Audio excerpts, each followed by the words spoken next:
സഞ്ജു ഇതുവരെ വന്നില്ലല്ലോ. ഇനി ഗോപാൽജി നിന്റെ കള്ളത്തരമൊക്കെ കണ്ടുപിടിച്ച് സഞ്ജുവിനെ എല്ലാം മനസ്സിലാക്കിപ്പിച്ച് കാണുമോ? അങ്ങനെയാണെങ്കിൽ അവൻ തിരിച്ചു വരുമെന്നുള്ള പ്രതീക്ഷയൊന്നും നീ വെക്കണ്ട. അമ്മയ്ക്ക് നല്ലത് വല്ലതും പറഞ്ഞൂടെ? എന്റെ നാശം കാണണമെന്ന് ലോകത്ത് ഏറ്റവും കൂടുതൽ ആഗ്രഹിക്കുന്നത് എന്റെ അമ്മയാണല്ലോ എന്ന് ആലോചിക്കുമ്പോഴാ വിഷമം തോന്നുന്നു.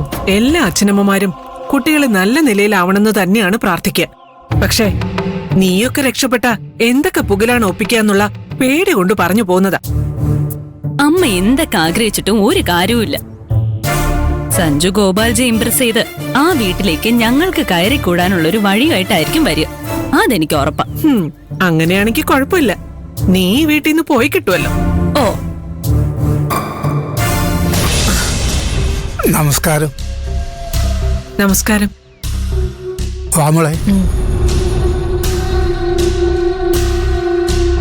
ഞാൻ പീതാംബരൻ. ഗിരിയെ കാണാൻ വന്നപ്പം ഒരിക്കൽ നമ്മൾ പരിചയപ്പെട്ടിട്ടുണ്ട്.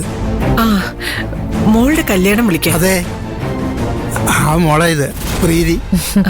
ഓ, ഞങ്ങൾ അമ്മയുടെ പിറന്നാളിന്റെ അന്ന് പരിചയപ്പെട്ടിരുന്നു. ഗിരി പുറത്തു പോയിരിക്കുകയാണല്ലോ.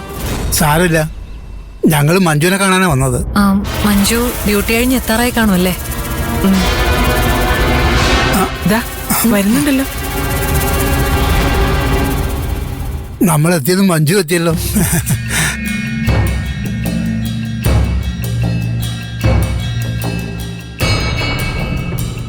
ഈ വഴി പോയപ്പോ അച്ഛന് മഞ്ജുവിനെ ഒന്ന് കണ്ടിട്ട് പോണെന്ന് ഭയങ്കര നിർബന്ധം.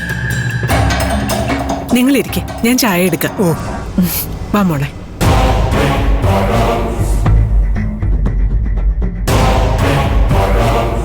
നിങ്ങൾ എന്തിനാ ഇങ്ങോട്ട് വന്നത്? വീട്ടിൽ ഇരിക്കുമ്പോ മനസ്സമാധാനം കിട്ടുന്നില്ല മഞ്ജു. എല്ലാ സത്യങ്ങൾ അറിഞ്ഞിട്ടും നീ എന്തിനാ മോളെ ഇപ്പോഴും ഗിരിയുടെ കൂടെ ഈ വീട്ടിൽ താമസിക്കുന്നത്? ഞാനും ഗിരിയും ഒരു കൊലക്കേസിലെ പ്രതിയാണെന്ന സത്യം അറിയാവുന്നൊരു പോലീസുകാരിയാണ് നീ. നിനക്ക് ഈ വീട്ടിൽ എന്ത് സുരക്ഷയാണുള്ളത്? നിനക്കിവിടെ ഏത് നിമിഷവും എന്തും സംഭവിക്കാം. എനിക്കൊന്നും സംഭവിക്കാൻ പോകുന്നില്ല മോളെ, ഇത്രയും ആത്മവിശ്വാസം നല്ലതിനല്ല. മോളുടെ അച്ഛനെ കൊന്നവർക്ക് മോളെ കൊല്ലാനും ബുദ്ധിമുട്ടുണ്ടാവില്ല. ഗിരിയേട്ടൻ എന്നെ കൊല്ലുമെന്നാണോ താൻ പറയുന്നത്? മോളെ, എന്റെ അച്ഛന്റെ മരണത്തിൽ തനിക്കുള്ള അതേ പങ്ക് ഗിരിയേട്ടനും ഉണ്ട്. അതിനുള്ള ശിക്ഷ ഞാൻ നിങ്ങൾക്ക് രണ്ടുപേർക്കും വാങ്ങിത്തരും. ഗോപാലിനെ വിശ്വസിച്ച് ഗിരിയേട്ടന് പല തെറ്റുകളും സംഭവിച്ചിട്ടുണ്ട്. അതല്ലാതെ എന്നെ കൊല്ലാൻ മാത്രം ദുഷ്ടനാണ് ഗിരിയേട്ടനെന്ന് ഞാൻ ഒരിക്കലും വിശ്വസിക്കില്ല. തന്റെ ലക്ഷ്യം ഇങ്ങനെ ഓരോന്ന് പറഞ്ഞ് എന്റെ കുടുംബം തകർക്കലാണെങ്കിൽ വെറുതെ ബുദ്ധിമുട്ടണ്ട, അത് നടക്കില്ല. അല്ല മോളെ, ഞാൻ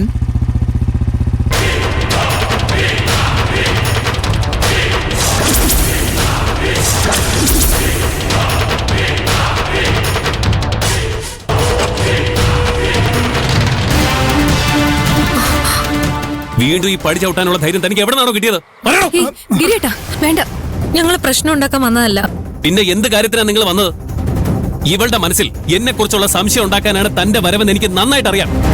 ഇവളുടെ അച്ഛനെ കൊല്ലാൻ കൂട്ടുന്ന പിന്നെ ഇവള് നിന്നെ എങ്ങനെ വിശ്വസിക്കൂടാ?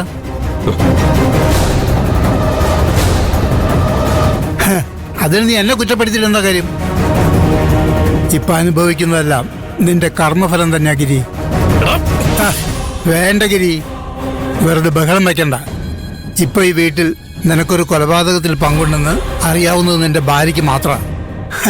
ബഹളം കേട്ട് നിന്റെ അമ്മയും പെങ്ങളും വന്നാലേ അവരും എല്ലാം അറിയും. അത് വേണോ? അവരറിയാതിരിക്കുന്നതാണ് നമുക്കെല്ലാവർക്കും നല്ലത്.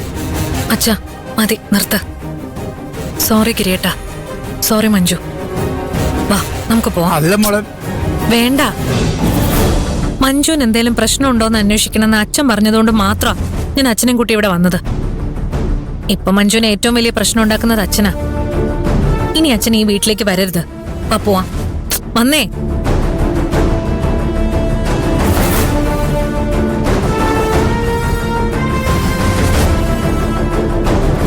എന്താ ഒരു ബഹളം കേട്ടല്ലോ? അവര് ചായ കുടിക്കാതെ പോയോ? അയാളായിട്ട് ഗിരിയേട്ടൻ എന്തിനാ വഴക്കൂടിയത്? വഴക്കോ? ഏയ്, വഴക്കൊന്നുമില്ലല്ലോ. ഞങ്ങൾ ഉറക്കെ സംസാരിച്ചപ്പോ നിനക്ക് വെറുതെ തോന്നിയതായിരിക്കും, അല്ലേ മഞ്ജു? അതെ, ഇവിടെ വഴക്കൊന്നും ഉണ്ടായിട്ടില്ല. ആ, ഇവ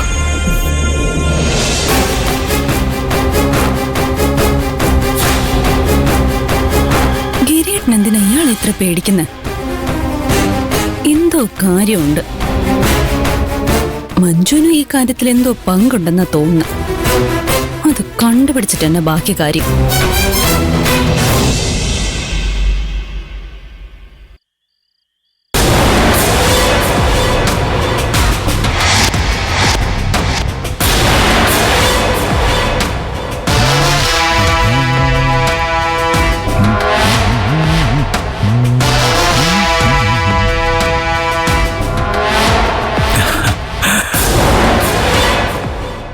എന്താ വരാൻ ഇത്ര വൈകിയ?